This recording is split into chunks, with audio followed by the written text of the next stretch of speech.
सौतेली बहनें रंगापुर नाम के गांव में शालिनी नाम की एक औरत रहा करती थी। उसे दो बेटियां थी। एक का नाम था शिवानी और दूसरी का सुहानी। शिवानी जब छोटी थी तब उसकी माँ गुजर गई थी, जिसके कारण उसके पिता रघु ने दूसरी शादी कर ली। मगर उनका भी कुछ सालों में बीमारी की वजह से देहांत हो गया और इसी वजह से शिवानी के मन में उसकी माँ और बहन के प्रति प्रेम उत्पन्न नहीं हो पाया। शिवानी और सुहानी में हमेशा झगड़ा हुआ करता था। दोनों भी बहनें एक दूसरे से कभी प्यार से बात नहीं करती थी।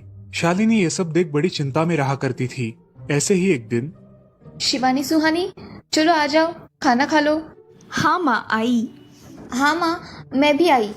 ऐसा कहकर दोनों बेटियां वहां आ जाती है और देखती है तो उनकी माँ ने उन दोनों के लिए गाजर का हलवा बनाया था। वो देख सुहानी और शिवानी बहुत खुश हो जाती है। माँ, तुमने ये हलवा मेरे लिए बनाया है? मुझे बहुत पसंद है। मुझे पता है कि मेरी दोनों बेटियों को हलवा कितना पसंद है, इसीलिए तो मैंने तुम दोनों के लिए हलवा बनाया है। और मेरे लिए माँ? अरे हाँ बेटी, मैंने तुम्हारे लिए भी बनाया है।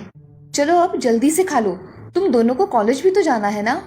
जी माँ, मैं ये कटोरी ले लूँ? मुझे जल्दी पहुँचना है कॉलेज में। हाँ ले लो। और सुहानी, तुम ये वाली कटोरी ले लो। जी माँ। दोनों भी हलवा खाती है और एक दूसरे की ओर बहुत गुस्से से देखकर वहां से चली जाती है। वो दोनों भी कॉलेज में एक साथ पढ़ा करती थी। फर्क सिर्फ इतना था कि शिवानी 3rd ईयर में थी और सुहानी 1st ईयर में। उन दोनों में 2 साल का अंतर था। फिर भी दोनों में हमेशा नोकझोंक हुआ करती थी, जैसे कि वो दोनों एक दूसरे की दुश्मन हो। ऐसे ही एक दिन, दीदी, मेरे कॉलेज की ट्रिप जाने वाली है। तुम्हारी भी ट्रिप जाने वाली है क्या? हाँ, मेरी भी जाने वाली है, मगर मेरा जाने का मन नहीं है। क्यों दीदी? क्योंकि वहाँ पे तुम हो। मुझे भी कोई शौक नहीं है तुम्हारे साथ आने का। मैंने ऐसे ही पूछ लिया। मैं जा रही हूँ। शिवानी और सुहानी एक दूसरे की ओर मुंह फेर कर वहां से चली जाती है। अगले दिन दोनों भी कॉलेज में जाती है। तब उनके टीचर उनसे पूछते हैं, शिवानी, तुम कॉलेज की ट्रिप में आने वाली हो? जी सर, मैं आने वाली हूँ। ठीक है, मैं तुम्हारा नाम लिखवा देता हूँ। जी सर। ऐसा बोलकर टीचर ट्रिप के लिए जाने वाले विद्यार्थियों की लिस्ट बना लेते हैं। घर आकर शिवानी और सुहानी ये बातें अपनी माँ को बताती है। सुहानी, शिवानी, तुम दोनों ट्रिप के लिए जा रही हो, मगर वहां जाके झगड़ा मत करना, नहीं तो ट्रिप पे जाने की कोई जरूरत नहीं है। नहीं माँ, हम झगड़ा नहीं करेंगे। हाँ माँ, हम झगड़ा नहीं करेंगे। तो फिर ठीक है, तुम दोनों जाओ। ये लो ट्रिप के लिए पैसे, और बाकी के ये तुम्हारे पास ही रखना। माँ, हम कल जाएंगे और 2 दिन के बाद वापस आएंगे। ठीक है, चलो अब सो जाते हैं, कल तुम दोनों को निकलना है। अब वो सब खाना खाकर सो जाती है। अगले ही दिन सुबह उठकर वो दोनों भी अपने अपने बस में बैठकर ट्रिप के लिए निकल जाती है और इधर शालिनी अपने काम में व्यस्त हो जाती है। ऐसे ही कुछ देर बाद शालिनी को शिवानी का फोन आता है। माँ, हम दोनों यहाँ ट्रिप की जगह पहुँच गए हैं। अच्छा बेटी, तुम दोनों ठीक हो ना? हाँ माँ, मैं रखती हूँ, हमें यहाँ अलग अलग स्पॉट देखने जाना है। ठीक है, और जब वक्त मिले तो फोन कर देना। हाँ माँ, अपना और सुहानी का ख्याल रखना। हाँ माँ। फोन रखने के बाद शिवानी और उसके क्लास के सारे दोस्त वहाँ की एक जगह देखने जाते हैं। सुहानी भी उसके क्लास के साथ एक दूसरी जगह देखने निकल जाती है। सारे बच्चे एक साथ घूमकर वापस आते हैं। शिवानी सुहानी को ढूंढती है, मगर सुहानी उसे कहीं दिखाई नहीं देती। इसीलिए शिवानी को बड़ी चिंता होने लगती है। अरे, ये सुहानी कहाँ रह गई?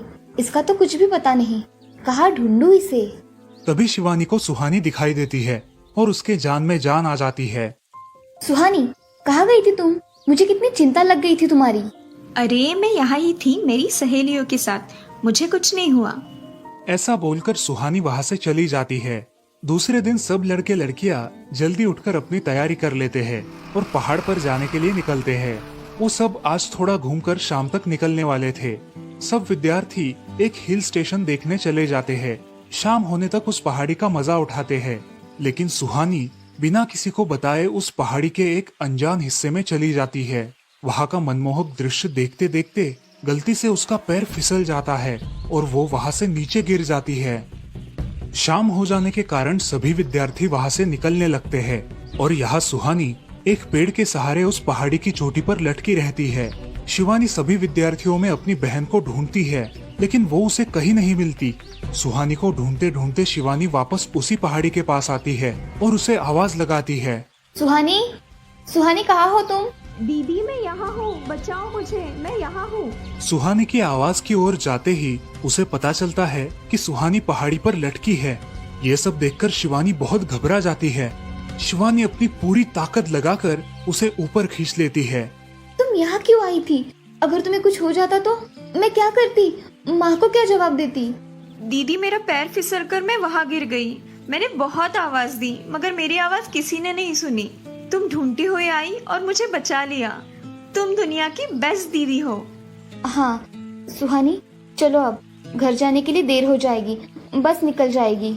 सुहानी को ऊपर खींचते वक्त शिवानी के हाथ पर बहुत सारे जख्म हो गए थे, इसीलिए सुहानी अपनी ओढ़नी फाड़कर उसके हाथ पे बांध देती है और अब वो दोनों बस के पास चले जाते हैं। क्या हुआ है शिवानी, हाथ से खून बह रहा है तुम्हारे? कुछ नहीं सर, मैं वहाँ पे गिर गई थी, अब मैं ठीक हूँ। टीचर और सारे छात्र गाड़ी में बैठकर घर जाने के लिए निकलते हैं। घर आने के बाद शिवानी सारी हकीकत अपनी माँ को बताती है और वो सब सुनकर माँ दोनों को गले लगाकर रोने लगती है। तुम दोनों एक दूसरे के साथ होते हो, इसीलिए मुझे कोई टेंशन नहीं रहता, मगर मेरी बच्चियों खुद का भी ख्याल रखा करो। उस दिन के बाद दोनों सौतेली बहनों ने अपने बीच की सब नोकझोंक बंद कर दी और हंसी खुशी सगी बहनों की तरह रहने लगी। दोस्तों, इस कहानी से हमें ये सीख मिलती है कि हम सबको एक दूसरे के प्रति द्वेष की भावनाएं छोड़कर प्यार से रहना चाहिए। चंदनपुर नाम के गांव में चंपा नाम की एक औरत रहती थी। पति, 2 बच्चे और एक बेटी, ऐसा उनका पूरा परिवार था। उसका पति श्रीधर पोस्ट ऑफिस में जॉब करता था। उसके कमाई से ही घर चलता था। चंपा ने अपने घर के सामने एक छोटी सी दुकान खोल के रखी थी। उससे उसे जो भी मुनाफा होता वो अपनी बेटी की शादी के लिए जमा करके रखती। ऐसे ही बहुत दिन बीत जाते हैं। अब बच्चे भी बड़े हो जाते हैं। बड़ा बेटा अशोक डॉक्टर और छोटा बेटा रवि वकील बन जाता है और दोनों अपनी ट्रेनिंग पूरी करने लगते हैं। एक दिन उनकी बहन ज्योति के लिए एक अच्छा रिश्ता आता है और ज्योति की शादी पड़ोस के गांव के सरपंच जी के बेटे से हो जाती है। ज्योति बहुत ही कामचोर और गुस्सा करने वाली होती है। इसी कारण उसके ससुराल से उसे निकाल दिया जाता है। वो अपने पति को लेकर अपने मायके रहने आती है। अब चंपा का जमाई दुकान चलाता है और चंपा और ज्योति आराम से वहाँ रहती है। अरे ज्योति, जरा अपने कामचोर पति को कुछ काम करना क्यों नहीं सिखाती हो? कुछ काम का नहीं है वो। अरे हाँ माँ, उनके पिताजी ने तो उन्हें ही घर से निकाल दिया और हमारे माथे मर दिया। जाने दो, पति है। माँ और बेटी इसी तरह तानेबाजी करती रहती।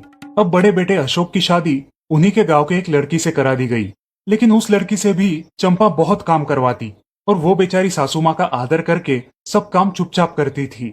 एक दिन वो काम करके थक गई और एक जगह पर बैठ गई। ए कामचोर कमला, इतना सारा काम पड़ा है घर में, क्या वो तुम्हारा बाप आके करेगा? चलो उठ, काम कर। हाँ हाँ माँ जी, करती हूँ। ऐसा कह के कमला अपने काम पर लग जाती है और सारा काम खत्म कर देती है। चंपा अपने बेटे अशोक से घर आने के बाद चुगलियां किया करती थी। अशोक घर आकर कमला को बहुत भला बुरा कहता और कभी कभी तो उस पर हाथ भी उठाया करता था। ये सब रवि देखा करता था और रवि को बहुत बुरा लगता था। अशोक मारने आता तो रवि बीच में पड़ जाता और माँ बाप को डांटता था और वही झगड़ा खत्म हो जाता था। ऐसा बहुत दिन चलता रहा। रवि को रंजना नाम की एक लड़की बहुत पसंद थी, जो कि एक न्यूज रिपोर्टर थी। क्या तुम मुझसे शादी करोगी? मुझे तुम बहुत पसंद हो।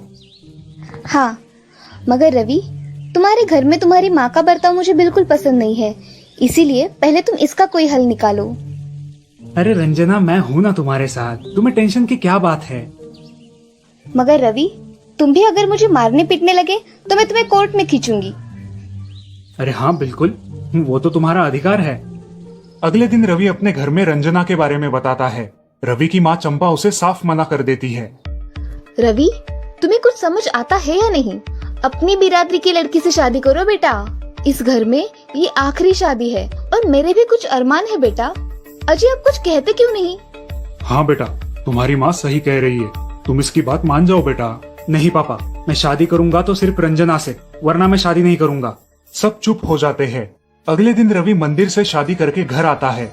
सब अचरज से रवि की ओर देखते हैं और चुपचाप अपने कमरे में चले जाते हैं। कमला उन दोनों का स्वागत करती है और वो दोनों अपने कमरे में जाते हैं। कैसे लगा मेरा घर? अच्छा है, मगर सब मिलजुल के रहे तो और भी अच्छा होगा। रंजना, तुम्हें मेरी माँ को सबक सिखाना होगा, तभी घर के सारे सदस्य ठीक हो जाएंगे। ठीक है रवि, जैसा तुम चाहो। अगले दिन रंजना अपने घर के मंदिर में पूजा करने जाती है। तभी रुको, मेरे भगवान के मंदिर में तुम मत आओ, जाओ यहाँ से। ये कहकर सास रंजना को वहाँ से भगा देती है और घर के किसी भी काम को करने से मना कर देती है। तब क्या माँ जी, आज से मैं इस घर की बहू हूँ। इस घर पे मेरा भी उतना ही अधिकार है जितना कि आपका। क्या बोल क्या रही हो? निकल जाओ मेरे घर से। खबरदार अगर हाथ भी लगाया तो। पता है ना, मैं न्यूज रिपोर्टर हूँ। रातों रात खबर छाप दूंगी और कोर्ट के चक्कर लगेंगे वो अलग, समझिए आप। सास चुपचाप देखने लगी और उसकी बेटी और ससुर भी देखते ही रह गए।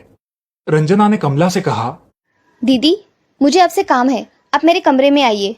और हाँ, आज से खाना ज्योति दीदी आप बनाएंगी। अरे माँ, तुम कुछ बोल क्यों नहीं रही हो? ये मुझे काम करने को बोल रही है। अजी सुनते हो? चलो मेरी मदद करो। हाँ आता हूँ।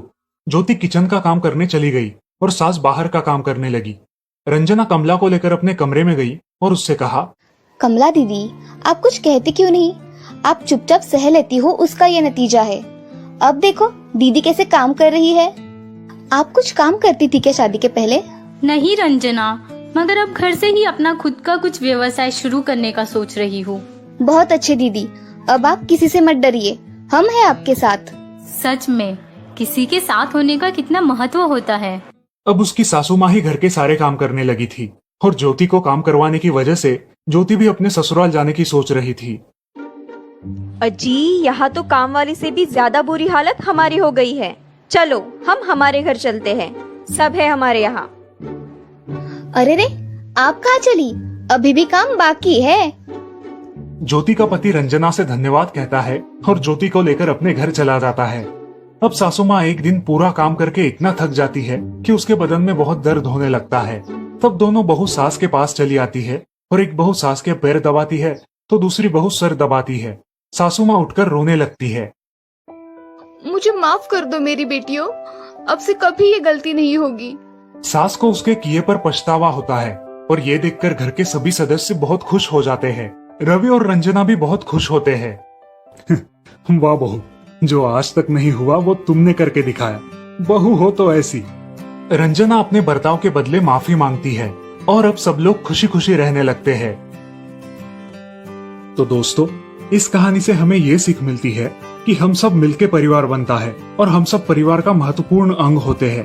परिवार के काम मिल बांट कर करना ये हमारी वैयक्तिक जिम्मेदारी है।